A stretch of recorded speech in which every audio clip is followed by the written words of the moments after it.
Welcome class fifth Sakina public school. बच्चों, हम अपना जो फिफ्थ क्लास का चैप्टर है वो टेंथ है और इसका टाइटल है चेंजेस इन आवर एनवायरनमेंट।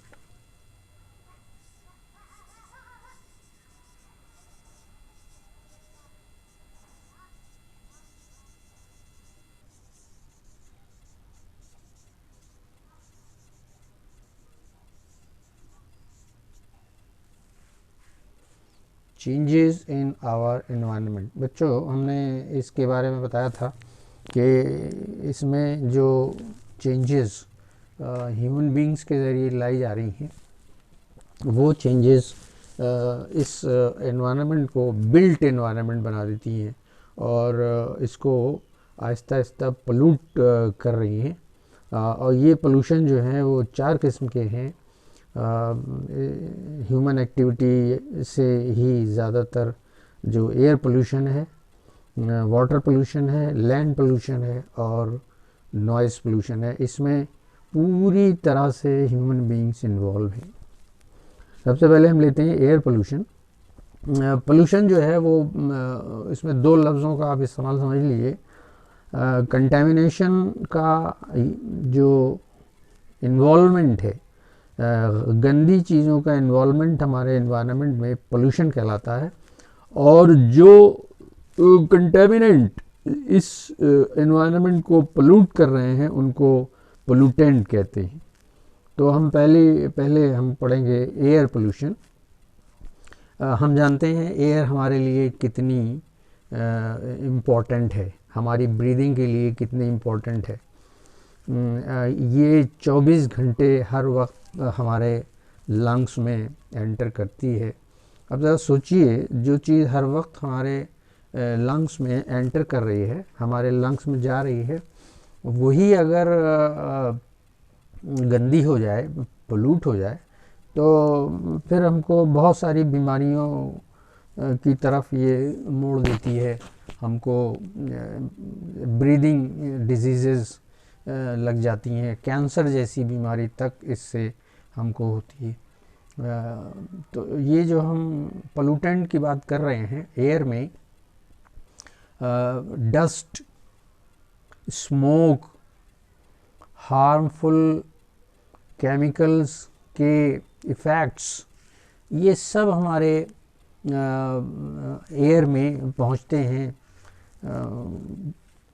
जो फॉसिल फ्यूल्स हैं, इनके जलने से ज़बरदस्त किस्म का स्मोक और कार्बन डाइऑक्साइड, जो केमिकल पोल्यूटेंट्स हैं जो स्मोक्स के ज़रिए हमारे एनवायरनमेंट में आते हैं, इंडस्ट्रीज़ से आते हैं। इंडस्ट्रीज़ इसमें बहुत बड़ा रोल प्ले कर रही हैं। व्हीकल्स अगर मतलब टू दी पॉइंट नहीं हैं, ख़राब हैं, तो ये पोल्यूटेंट जो रिलीज़ करते हैं, हार्मफुल गैसेस फैक्ट्रीज से निकलकर हमारे एनवायरनमेंट में मिलती हैं। ये सब हमारी ब्रीदिंग में प्रॉब्लम क्रिएट कर रही हैं और ये सब हमको कैंसर जैसी बीमारियां दे रही हैं।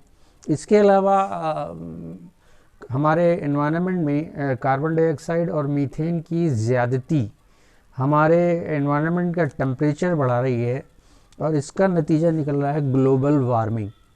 और इस ग्लोबल वार्मिंग की वजह से बारिशों की तादाद बढ़ गई है और उसके अपोजिट बहुत सारे ड्रॉट्स यानी सूखा, अकाल जैसी कंडीशन भी डेवलप हो जाती हैं इस ग्लोबल वार्मिंग की वजह से। तो ये एयर पोल्यूशन जो है वो निहायत ख़तरनाक है। आप देखते हैं कि दिल्ली और हरियाणा और पंजाब के बीच में हमेशा धुएं का झगड़ा चलता रहता है कि वहाँ से पराली जलाई जाती है और वहाँ से बहुत सारा स्मोक और कार्बन डाइऑक्साइड दिल्ली के एटमॉस्फेयर को पोल्यूट करती है और वहाँ पर सांस लेने में लोगों को बड़ी परेशानी होती है और इसका झगड़ा भी चल रहा है। बहुत नए नए कानून भी इसके लिए बनाए गए। दूसरा है वाटर पोल्यूशन। देखिए, जितनी चीज़ें हमारे लिए बड़ी ज़रूरी हैं, हम देख रहे हैं कि उन्हीं में ख़राबियाँ पैदा हो रही हैं। अभी हमने देखा कि सांस लेने में जो एयर का इस्तेमाल हम करते हैं 24 घंटे, वो गंदी हुई जा रही है, और इसमें ह्यूमन एक्टिविटीज़ भी बहुत ज़्यादा इम्पोर्टेंट है।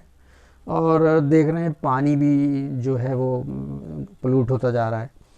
इंडस्ट्रियल वेस्ट के लिए कहा गया है कि वो अपने इंडस्ट्रियल वेस्ट को जो रिसाइकिल करें और उसमें से गंदी चीज़ें निकाल के डंप करें और पानी को इस्तेमाल करने लायक बनाएं, लेकिन ऐसा करती नहीं है फैक्ट्रियाँ। इंडस्ट्रीज से हार्मफुल जो केमिकल्स हैं वो रिलीज़ होते रहते हैं, और वाटर बॉडीज़, रिवर्स हैं, पॉन्ड्स हैं, इन सब में इनके वेस्ट पहुंचते रहते हैं। और ह्यूमन एक्टिविटीज़ में दूसरी चीज़ जो हमारे पानी को ख़राब कर रही है वो है excessive use of fertilisers, chemicals. Chemical fertilisers और पेस्टिसाइड बहुत ज़्यादा क्वांटिटी में इस्तेमाल होते हैं, और ये फिर हमारी सॉइल में चले जाते हैं और अल्टीमेटली ग्राउंड वाटर को जाके पोल्यूट करते हैं।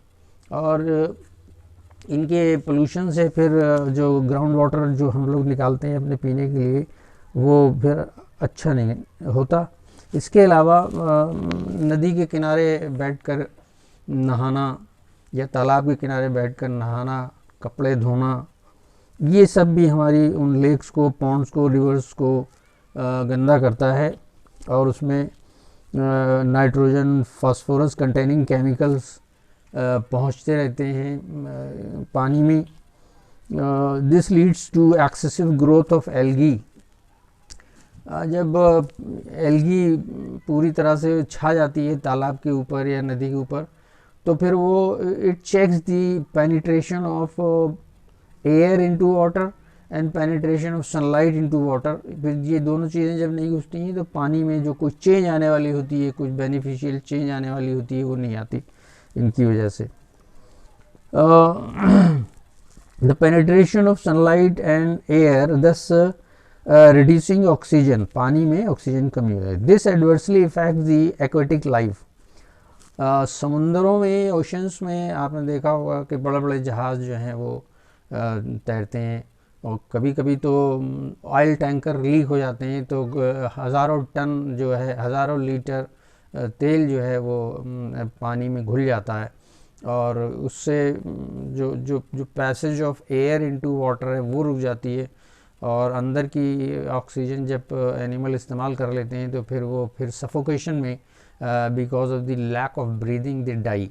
तो हज़ारों लाखों फिर वो एक्वेटिक लाइफ जो है वो अपने डिस्ट्रक्शन को पहुंच जाती। और ये सिर्फ जानवरों के लिए नहीं होता, बल्कि ये इंसानों के लिए भी बहुत ख़तरनाक है, और इंसानों को भी उतना ही इफ़ेक्ट करता है जितना जानवरों को करता है।